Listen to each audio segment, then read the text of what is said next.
Okay, so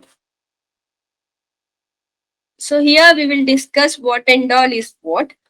So moving on to JavaScript engine, like now only you understand it is it executes the JavaScript code.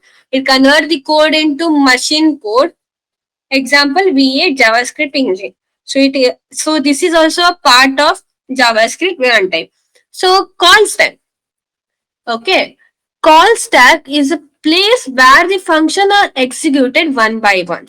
It stores currently executed function only. Work synchronous means one function, like one function at a time. It follows ILFO means last in first round. So how it works? So function is called, it is pushed into the stack. So that function will execute, the function is removed from the execution. So it's nothing in the sense, so it is like a normal stack. So I hope all of you guys know what is stack. Like stack in the sense for like uh pushing something into the stack, like to the top of the stack. So here we having example for the call stack. So function first.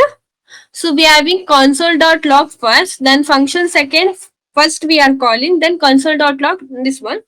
So first it is going. So first we are calling second function, right? So this will add it to the call stack. So okay, then what is going in second? So if I going to execute the second function, so again here I am calling first function, right? So it is move on to the top of the call stack. Call of the call stack. As the call stack follows last in first out. So whatever added, whatever in the sense, so the second is added at the first, so it is going to come out first. Okay. So sorry,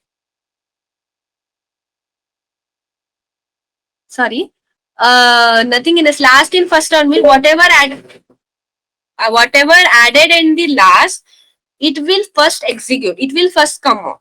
Something in the sense, so first it will call the second function, it will move on to the call stack.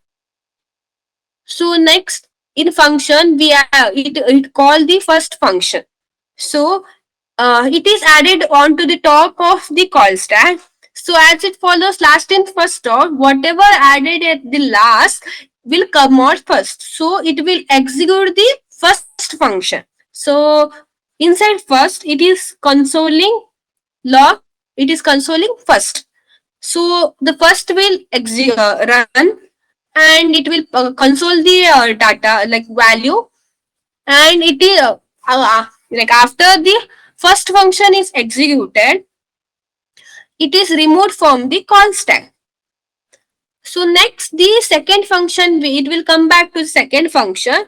So next the second function will console the value, and it will print the second. So after the second function is run, so it is removed from the call function. Okay, this is how the call stack will work. So I hope you guys understand. So here is the diagrammatic, so like it is a simple example how the call stack will work. Okay, and the heap memory will be like randomly. So it is the it handles complex data. So it is like in the anywhere. Like I'll explain this in the heap memory type. That time I'll explain how this will work. So heap memory in the sense, it is the place where the objects and the complex data are stored. So what kind of complex data are stored, and which is used for dynamic memory location. So it stores only the non-primitive data types. Anything in the sense complex, we having objects and all. So all the non-primitive data will be stored in this memory. So it actually store in it actually stores the heap actually stores the actual data and the variable actual data, and variable does not store the object directly. It store the reference or the address of the object in the heap memory. Okay, so here is the example. So I'm having the an object name user having a key name value as Rakshita. So I'm consoling user. So I'm getting a output name Rakshita. What and all there in the user object, I'm getting the output. Okay. So this name Rakshita is stored in heap memory, but the user stores the address of that object. It doesn't have the object directly, but it have only the address of that object. So in heap memory, I'm having all the datas, okay, but the variable which I'm assigning, it does not have that object. It is having only the address of that object, okay. So web APIs. So web APIs are the feature provided by the browser. So it helps JavaScript perform asynchronous and browser related tasks. Uh, it is br- it is a browser provided feature that allows JavaScript to perform extra tasks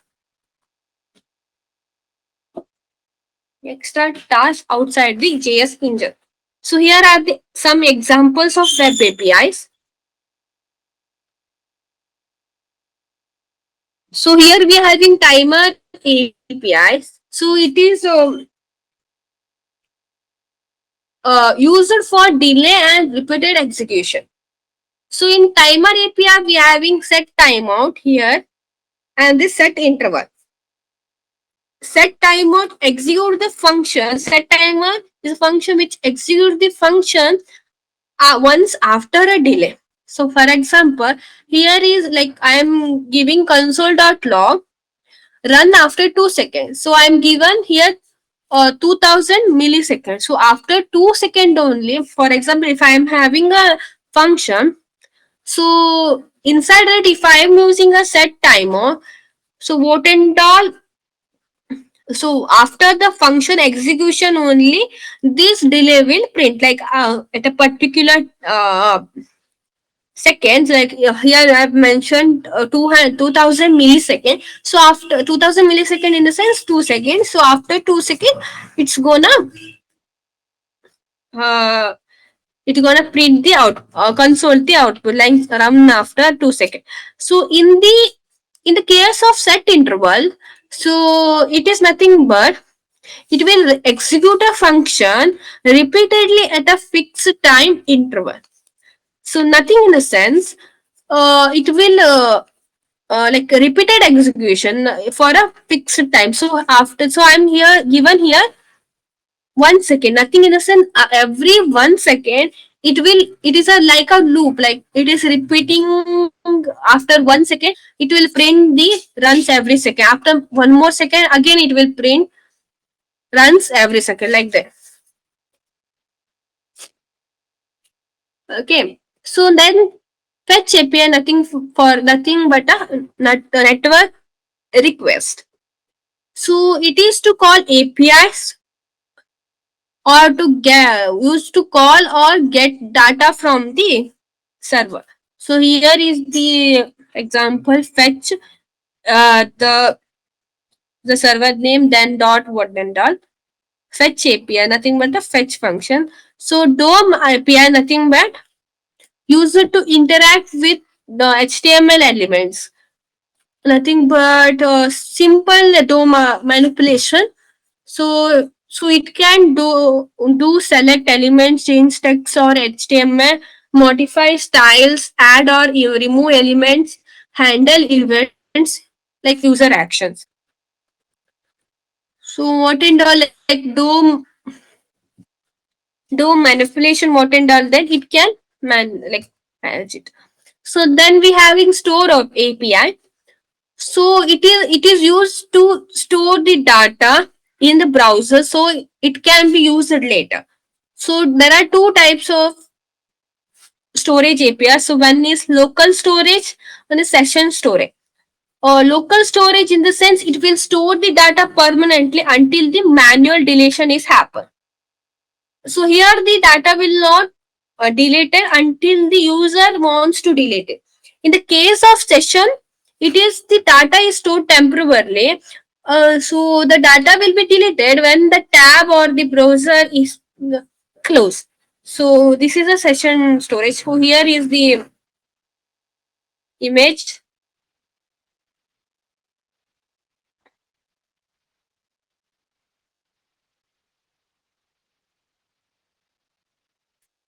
So local is the example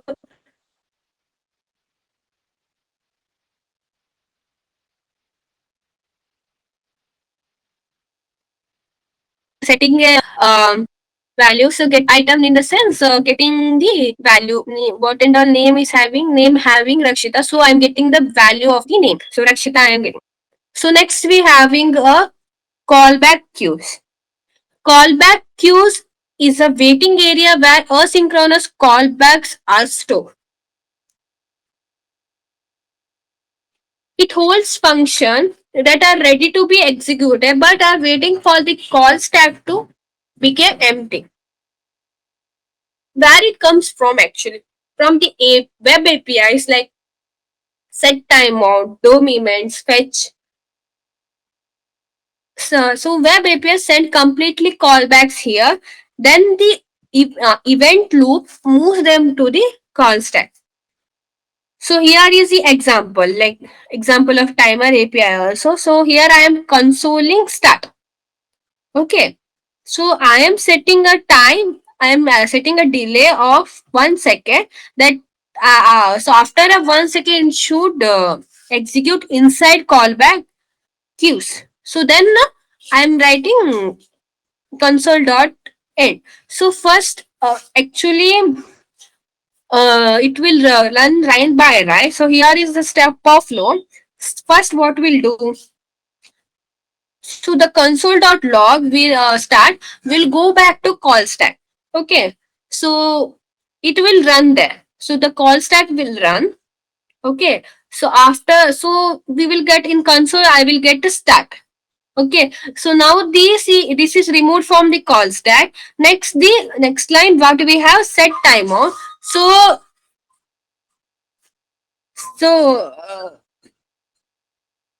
so next, the set time mode where, so next set time mode, it is a web API, so it will go to the web API. Okay, so it will wait until 1 second. 1 second.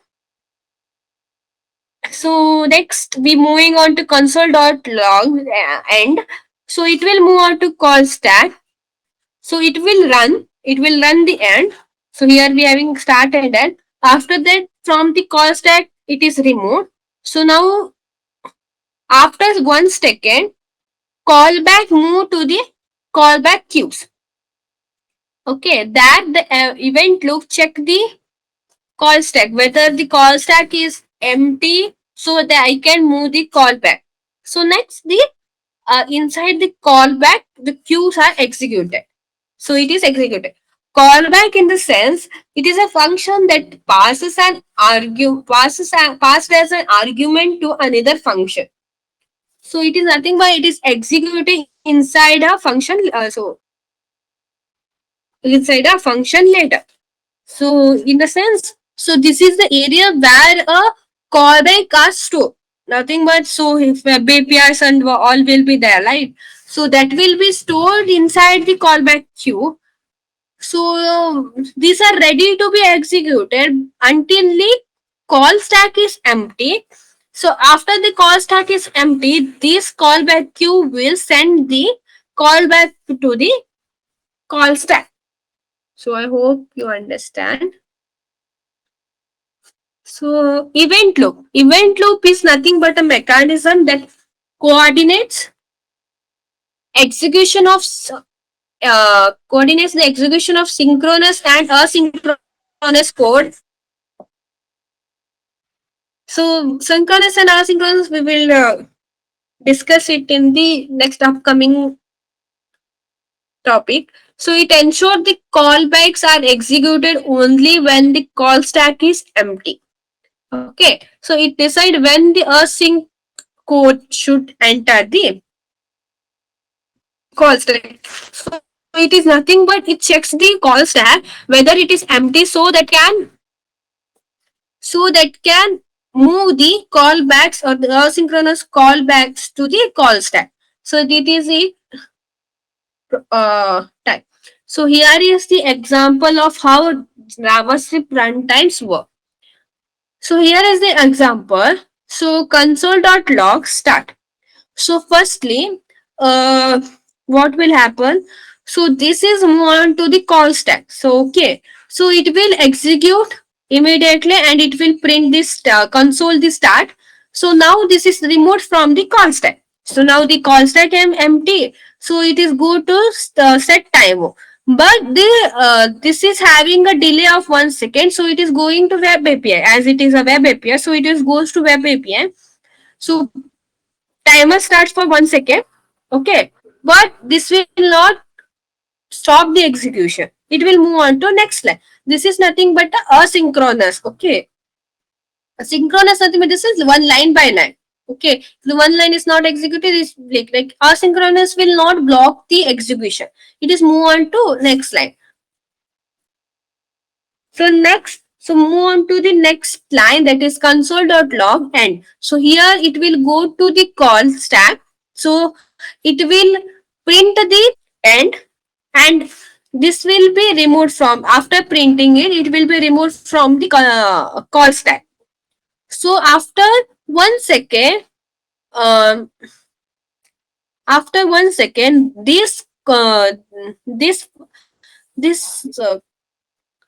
this timeout time set timeout will move to the callback queue. So it is once after 1 second, it is ready to execute. Okay, so it is ready to execute. So it is move on to the callback queue. So callback queue is nothing in the set. It is a waiting area for the callback. Nothing in the sense web APIs and all. So I am ready to go. So let if once the everything is finished, let me move like that. For that, we having callback queue.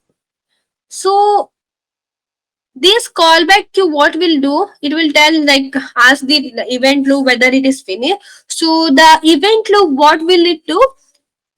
It will like check whether the call stack is empty or not, whether the execution is happening, or if it is yeah, like execution is happening, or it still have time, like what, like that it will check. If it is empty, the call stack is empty, so it will push the call back to the call stack. Nothing in the sense. It will move the set timeout console.log to constant. So inside that we will it will execute console.log async task. So it will run and it will print the async task. So here is the final output. First it will print start, then end. After 1 second, the async task will print. So this is how the mechanism of the JavaScript runtimes. So so moving on to the execution content and the execution.